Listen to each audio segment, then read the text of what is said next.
Lena Hart vanished on a night when Ravenshade was too quiet to be innocent. Her empty car, still humming by the railway crossing, marked the beginning of a mystery that would peel away the town's perfect image and reveal the corruption buried beneath its calm surface. What began as one woman's search for truth soon became Ravenshade's darkest reckoning, proof that when the night finally speaks, it doesn't whisper. It screams. The town of Ravensshade sat quietly between the hills, a place untouched by time and far removed from chaos. It was the kind of town where everyone knew each other's names, where secrets never lasted long, or at least that's what people believed. The streets glowed faintly under the yellow lamps that lined the sidewalks, and by 9 o'clock the shops had closed, leaving only the soft hum of insects and the rustle of trees. The nights were peaceful, almost too peaceful, like a lullaby that never changed its tune. But on the night of October 14th, the stillness cracked. That evening began like any other. The last bus left the station at 10:30, carrying a handful of tired passengers. A cold wind swept across the railway crossing, bending the grass along the tracks. Just before midnight, a passing driver noticed a car parked awkwardly near the edge of the road. Its headlights were still on, cutting through the fog. The driver's door hung open, the engine humming softly as if waiting for someone to return. Inside, a phone glowed faintly on the seat, its screen showing a half-written message that would never be sent. The car belonged to Lena Hart, a 26-year-old journalist who had lived alone in a small apartment on the east side of town. When police arrived, they expected a simple explanation, a breakdown. A walk gone wrong, a call for help unanswered. But as they combed the area, the unease deepened. Lena's shoes were still in the car, her purse in the back seat. There were no signs of a struggle, no footprints leading away, just the hum of the engine and the endless night stretching around them. It was as if the darkness had swallowed her whole. In the following days, whispers began to spread. Some said Lena had been working late on the story and stumbled upon something she shouldn't have. Others claimed she had left town to escape her problems. But those who knew her best disagreed. Lena was driven, fearless, and deeply curious. She had a reputation for digging into the town's quiet corners, asking questions that made people uncomfortable. A few weeks before she vanished, she had told her editor that she was onto something big. Nobody knew what it was, but it was enough to make her eyes burn with determination. 2 days after her disappearance, a jogger found a torn notebook lying near a drainage ditch about a mile from where her car was found. The cover was scratched, the pages damp and smudged. Some lines were still readable scribbled notes about an old case, a missing boy named Aaron Keller, and the word connection underlined twice. Police began to realize Lena hadn't just disappeared randomly. She had been following a lead. The more they looked, the stranger it seemed. The silence that had always defined Ravensshade began to change. People locked their doors earlier, lights stayed on longer, and the streets felt heavier with fear. Something about that night didn't feel natural, as if the darkness itself was trying to say something. For the first time in decades, Ravensshade was wide awake, listening to the whispers of a night that had finally decided to speak. Lena Hart's apartment sat on the second floor of a weathered brick building overlooking the town square. After her disappearance, detectives searched it carefully, hoping to find clues that would explain where she had gone or what she had uncovered. The rooms were neat and organized, but her walls told a different story. Dozens of newspaper clippings were pinned beside maps and photographs. Red strings connected certain locations: abandoned houses, the old railway, the forest edge.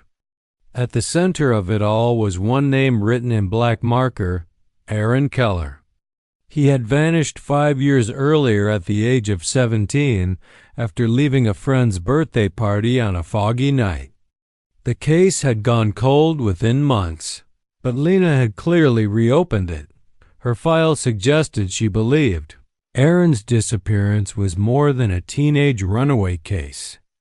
She had collected old police reports, interview notes, and even copies of statements that had been removed from the official record. A pattern began to emerge, linking Aaron's last known movements to several others who had vanished under vague circumstances. Some were locals, some outsiders passing through. Ravenshade had always prided itself on being safe. Yet the evidence pinned across her walls hinted otherwise. The detectives reviewing her work noticed that one red circle on the map matched the exact place where Lena's car was found. It couldn't be coincidence. She must have been on her way there the night she disappeared. Another circle surrounded the Blackwood Hill area, an overgrown piece of land on the town's outskirts. Decades ago, it had been home to the Keller family, but after Aaron's disappearance, his parents moved away, leaving the house to rot. Now the property stood like a ghost of the past, quiet, crumbling, and avoided by everyone who knew its story. As the investigation deepened, certain details about the old case resurfaced. Witnesses remembered seeing Aaron arguing with someone at the party before he vanished, but no name had ever been given. The only person who might have known was Frank Keller, Aaron's uncle, who'd been questioned once and released. He'd lived alone, worked as a mechanic, and rarely spoke to anyone. After the tragedy, he sold his shop and left town. For years, no one thought about him again, until Lena. Among her notes was a small piece of paper with Frank's name and a phone number crossed out in blue ink. Below it, she had written, "He lied." The investigators wondered what she had discovered that night and whether it had led her straight into danger. Ravenshade's calm surface was beginning to crack. The townspeople grew restless, uneasy about what the police might find. A few who had once helped with the Keller case refused to speak now, claiming they remembered nothing. Files from that time seemed incomplete, and key evidence had gone missing. It was as if the entire town had chosen to forget. But the harder they tried to bury the past, the louder it echoed. Something dark had always been beneath Ravenshade's quiet charm. Something Lena had uncovered too late. The road to Blackwood Hill wound through thick trees that blocked out most of the sunlight, creating a tunnel of shadows even during the day. At the top stood the Keller family's old house, silent and forgotten. Its paint had peeled away long ago, and vines crawled across the porch like green veins. When the investigation led detectives there, they expected nothing but decay and dust. Yet the house seemed to hold its breath, as if waiting to be disturbed. The air smelled faintly of metal and rot, a scent that shouldn't have lingered in a place untouched for years. Inside, the floors groaned under every step. The furniture was still in place: chairs, a broken lamp, a family photo frame face down on a table. It was as though the Kellers had left in a hurry and never looked back. The wallpaper had curled away, revealing dark stains underneath. But in the basement, beneath a layer of dust and cobwebs, officers found something that changed everything. Several cardboard boxes sat stacked in one corner, marked with years written in black ink. Inside were dozens of old videotapes, most labeled with ordinary dates, but some carried a single name: Aaron, The tapes were taken for examination. When played, they showed a disturbing timeline of moments from years ago. Aaron with friends at school, family gatherings, and summer nights spent near the forest. At first, they seemed harmless, until one recording stood out. The footage was grainy, but it showed a dimly lit basement. A shadow moved across the screen, dragging a figure into view. The person was struggling, and though the camera shook, a partial reflection revealed a man's face. It was Frank Keller. The evidence was enough to reopen the case entirely.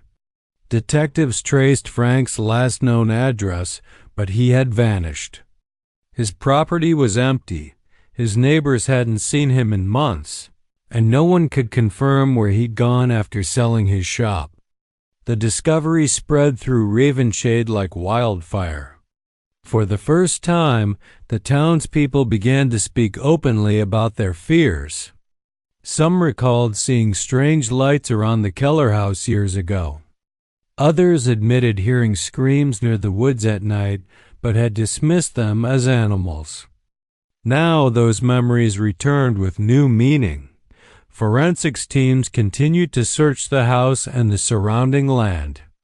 Beneath a floorboard in the basement, they found fragments of burnt fabric and a rusted chain, suggesting someone had tried to destroy evidence. A single footprint in the dirt seemed fresh, as if someone had been there recently. The thought that Frank might still be nearby haunted everyone involved. That night, fog crept over the town again, just like the night Lena disappeared. The investigation reports described how the house seemed to make faint sounds, floorboards creaking, whispers carried by the wind through cracked windows. It might have been nothing, but to those who stood there, it felt like the house itself was alive, echoing the pain buried within its walls. The Keller house was no longer just an abandoned property. It had become the heart of Ravenshade's darkest secret. Weeks passed after the discovery at the Keller house, but the mystery only grew deeper. The videotapes had given investigators a clear direction, yet Frank Keller remained a ghost. Every lead went cold within days, every tip ended in silence. It was as if he had vanished into the same darkness that had taken Lena and Aaron. Then, one evening, a forensic technician made a breakthrough. Among the evidence recovered from Lena's car was her phone, damaged and nearly beyond repair. After careful work, an audio file was restored, one that she had recorded just hours before disappearing. The recording began with the sound of footsteps on gravel and Lena's unsteady breathing. The air was filled with distant rustling, perhaps from trees swaying in the wind. Then came her whisper, trembling but determined. "I know what you did to him." After a few seconds, another voice replied, low, cold, and unmistakably male. "You shouldn't have come here." The next sound was a thud, followed by silence, broken only by the faint whistle of a passing train. Experts confirmed what investigators already suspected. The voice belonged to Frank Keller. The discovery reignited the investigation. Police returned to the Keller property, combing through the woods behind the house. After days of searching, they uncovered something chilling, a shallow grave hidden under layers of soil and dead leaves. The remains inside were fragile, partially decomposed, and initially believed to be Lena's, but forensic testing revealed otherwise. The bones belonged to another person, one who had never been reported missing. There was no name, no identification, only fragments of clothing and a ring that had been crushed flat. It became clear that the darkness in Ravenshade went beyond just two victims. There had been more. The discovery changed everything. Detectives began to suspect that Frank Keller hadn't acted alone. The recordings, the tapes, the missing files all suggested a cover-up stretching years back. Certain old police reports had been altered, names erased, and evidence sealed away without reason. The pattern pointed toward someone within the system who had helped hide the crimes. Investigators quietly began to question former officers who worked on the original Keller case. Most refused to talk, but one retired sergeant mentioned the night when a box of evidence had been taken from the station and never returned. It had been labeled with Aaron Keller's name. The news hit Ravenshade hard. The town that once prided itself on trust now looked at itself with suspicion. Every face became a question, every neighbor a potential accomplice. Families who had lived there for generations stopped speaking to each other. The whispers of guilt spread faster than truth ever could. Still, no one could find Frank Keller. Reports surfaced of sightings, an old man wandering near the woods, a stranger sleeping in the abandoned railway shed, but nothing solid ever came from them. As winter settled over Ravenshade, the case remained open but frozen in fear. And yet, on certain nights, when the wind passed through the trees, people claimed they could hear faint echoes of Lena's voice. The train whistle and the night whispering back. Months drifted by, and the story of Lena Hart began to fade from the headlines, though it never left the minds of those who lived in Ravenshade. The town tried to move on, repainting its quiet image, reopening the markets, and telling itself that peace had returned. But peace built on secrets never lasts.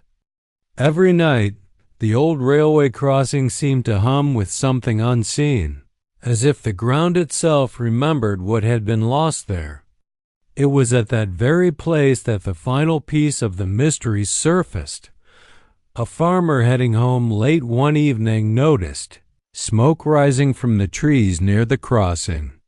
Thinking it was a small fire, he went closer and found the ashes of what looked like burned paper.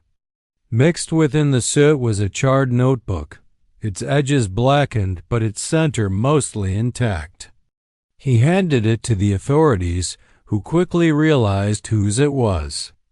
It belonged to Lena, the same notebook that had once gone missing from her car. When investigators opened it, the final pages were written in her distinctive handwriting, shaky, uneven, but strong enough to read. The last entry simply said, "The night speaks for those we forget." Her words carried weight. They were not random or poetic. They were a message. In the notebook, Lena had detailed the connections she had uncovered between Frank Keller, several missing people, and individuals who had once worked in law enforcement. She had written names, dates, and locations that pointed to something larger than one man's crime. The pages told of a hidden network of people who had used their influence to bury evidence and silence anyone who got too close. The same people, she hinted, had ensured that the truth about Aaron Keller's death never came out. Armed with this evidence, investigators reopened the case once more. Subpoenas were issued, files were retrieved from long-forgotten archives, and one by one the lies began to unravel. 3 former officials were questioned for tampering with police records. Hidden bank transactions surfaced, and testimonies that had once disappeared were found again. Ravenshade was no longer just a town under investigation. It was the center of a storm that exposed years of deceit, but through it all, Lena's body was never found. The last traces of her existence were those words in the burned notebook, her handwriting etched in soot and memory. People began to see her not as a victim, but as a voice, one that refused to be silenced. Her persistence forced open doors that many had tried to keep shut. She became the reason justice moved again in a town that had forgotten what justice looked like. Now, the woods near Blackwood Hill remain fenced off, and no one dares to enter after sunset. The Keller house stands empty, its windows shattered by wind and time. On certain nights, the faint glow of fireflies flickers near the railway crossing, and locals claim to hear soft whispers carried on the wind. They say it sounds like a woman's voice, steady and calm, reminding them that truth never truly dies. In Ravenshade, the night no longer hides its secrets. It tells them. It speaks for those who can't and for those who dared to uncover what others tried to forget.